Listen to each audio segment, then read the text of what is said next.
hours drive southwest of downtown Boston in the area known as Patriot Place, Gillette Stadium here in Foxborough.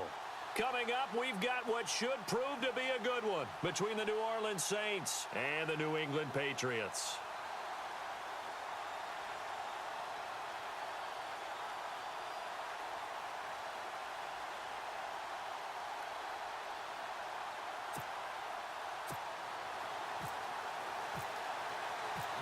Ready to go now. Stephen Gostkowski for the Patriots as we are off and running in Foxborough. On the return, here's Marcus Murphy. And he'll bring it a few past the 20 to the 23-yard line. Drew Brees ready to bring out the New Orleans offense. And for Brees, his streak of 3 straight passing titles came to an end this season. He finished second, but still, he went over 70,000 passing yards for his career. And I don't think he was unhappy about that streak coming to an end because that meant the running game had gotten back into vogue for him. And Mark Ingram, Alvin Kamara, they really had big years, allowed him to be way more comfortable throwing the football. He did have his 12th straight year over 4,000 yards, though, with 4,334. So all was not lost for Drew Brees. He is a free agent. Saints could use the franchise tag on him. And he says he wants to be a Saint for the remainder of his career. And if that organization... Looking for his tight end Fleeter, and it's intercepted. Picked off by the linebacker, David Harris. And the return here will go to the 31-yard line. Brandon, when we sat with the offensive coordinator and the head coach and talked about how they wanted to begin this game offensively, they talked about their script, didn't they? 10 to 15 plays, the first 10 to 15 they had on their script. Nowhere on the script was there throwing an interception, I have to believe. So after the INT, it's Brady. And incomplete to open things up. He was looking for Edelman there, and that'll bring up second down. So much of this game is about leverage. We always talk about low man wins in the trenches. Well, it's like that at just about every position. And sometimes, if you lose that leverage and you're losing the battle, just jump up at the line of scrimmage and try and bat the ball away. And that's exactly what happened there. Offense still needing 10 yards. Second down.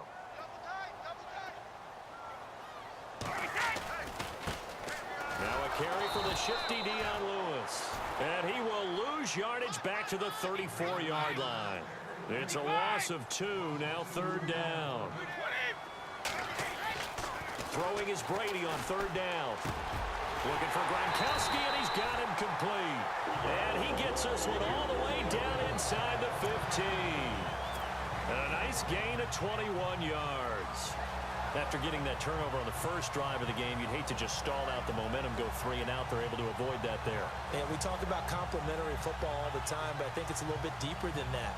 Defense went out, forced a turnover, gave the ball to the offense. It's now the offense's responsibility to pay that off for them, to show respect here. Hey, you guys got us a turnover. We appreciate it. They want to continue their drive. 5 yards on the carry. Good pickup on first down. Frustrating for a defense, energizing for an offense. Finding a way to create that type of yardage in your running game, that'll make the guys carrying the ball very, very happy.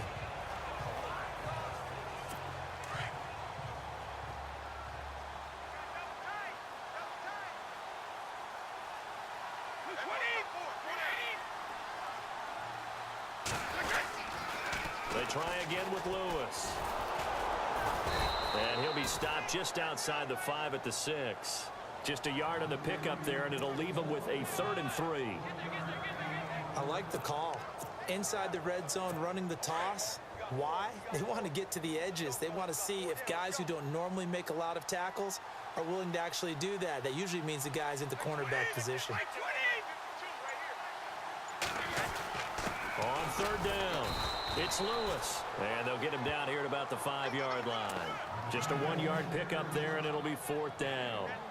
Well, this was just simply excellent defense. On this third down, they had to be alert for the possibility of a pass, but that didn't stop them at all from understanding what was going on when they decided to run the football, and they just swarmed and stopped them for almost no gain.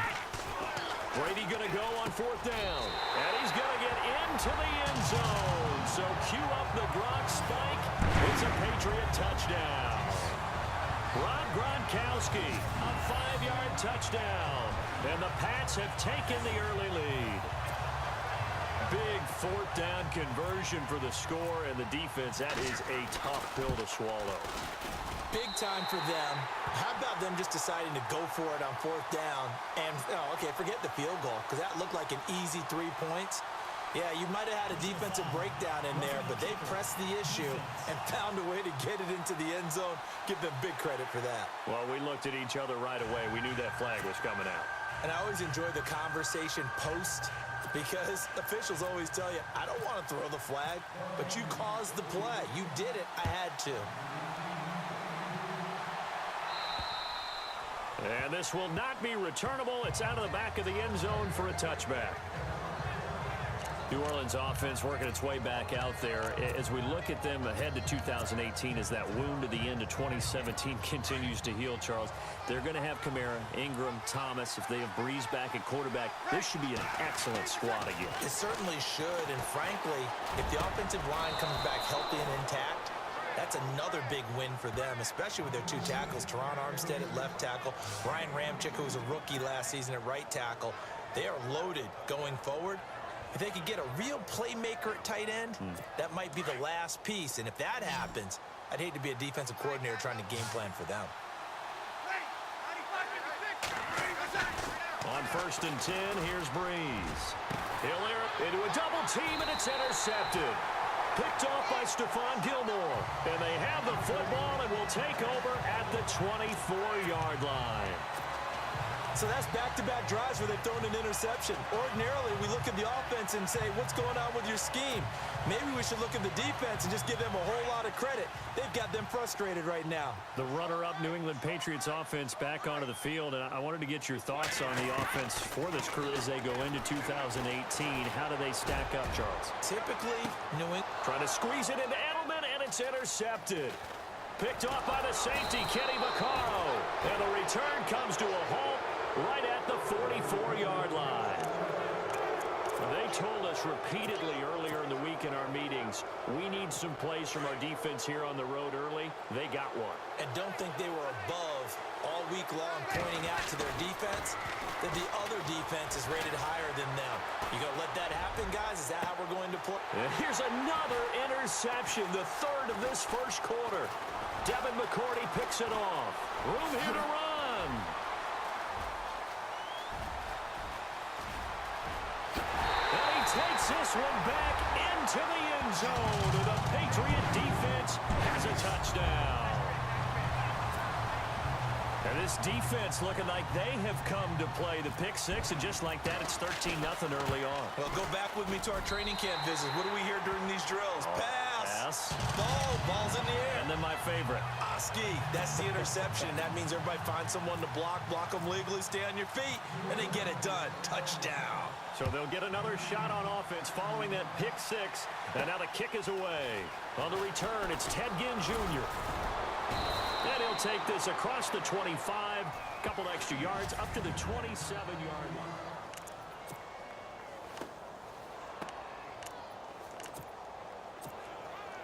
Want to give a hat tip real quick, Charles, to J.J. Watt before the possession switches here. Walter Payton, NFL Man of the Year. They totaled up how much he helped raise for hurricane relief, $37 million. Incredible. Hurricane Harvey, which really hit the Houston area in a big way, and his original goal was $200,000. So congratulations to J.J. Watt and all the people who participated. And Greg Olsen of the Panthers, Benjamin Watson of the Ravens, both tight ends, also nominated and finalists for the most prestigious award as determined by the NFL, the Walter Payton Man of the Year Award. And he's got it over the middle, Fleener. And they'll bring him down at the 27-yard line. That catch good for only a yard, and it'll be third down.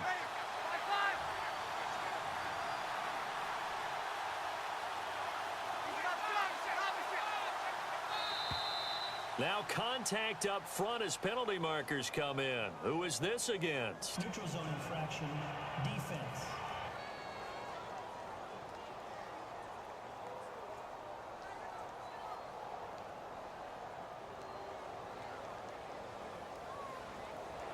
Jumpy on the right side of the line. Sometimes when you're on the end, a little bit farther away from the ball, any type of movement will get you to jump, and that's exactly what happened there.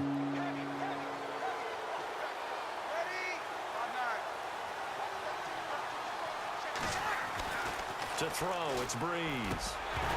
And that is incomplete.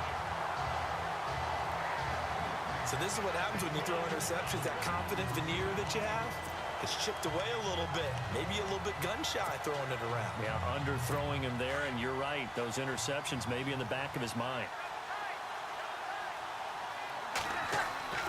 So here we go on 4th down with Breeze. Looking again for Thomas, this time complete. And he's got enough for the first across midfield to the 48. I don't know if I agree with that. I guess they don't care if I agree with that. But, boy, you have to be surprised by that, right? I definitely was surprised that they decided to go for it in this situation. But they must have either felt like they either had a great play call on or they're trying to show extreme confidence. 7 yards, the pickup on the pitch and catch. We've seen quite a bit of the short passing game here early on first quarter, haven't we? We have, and I think it works a couple of ways for this team because, number one, you throw the short game until they stop it. And if they're not going to stop it, you keep throwing it, and occasionally you break a tackle and turn it into a bigger game. Also, if they start to creep up, start to pressure receivers, now you go over the top, take it deep, and now you get some of those big shots downfield. Breeze to another long-time vet, Ginn, for the New Orleans first.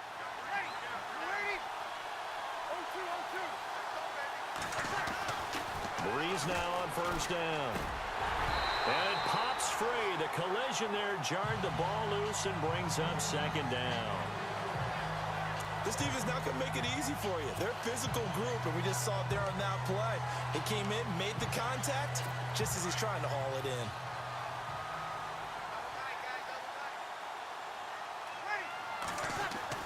Back to the air on 2nd down. It's Breeze.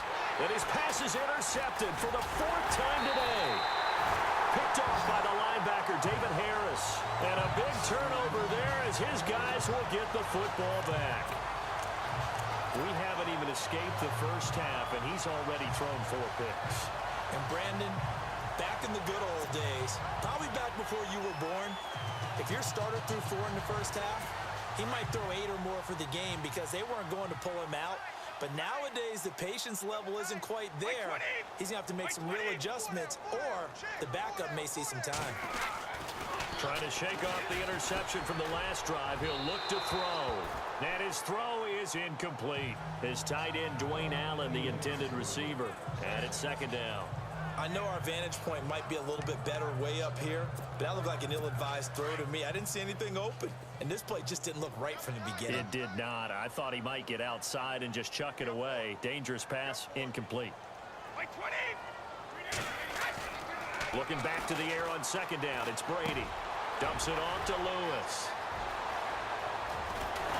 And he'll be taken down, but not before he gets into enemy territory.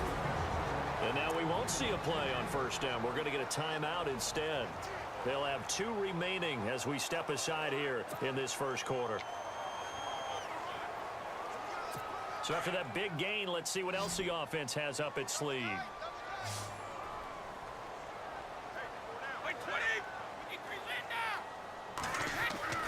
On 1st down, Brady. And he's going to get this inside the 30. Now another timeout called for by the offense.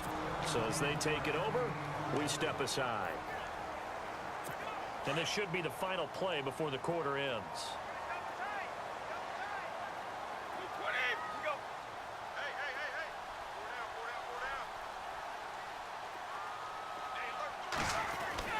Throwing on 1st down is Brady.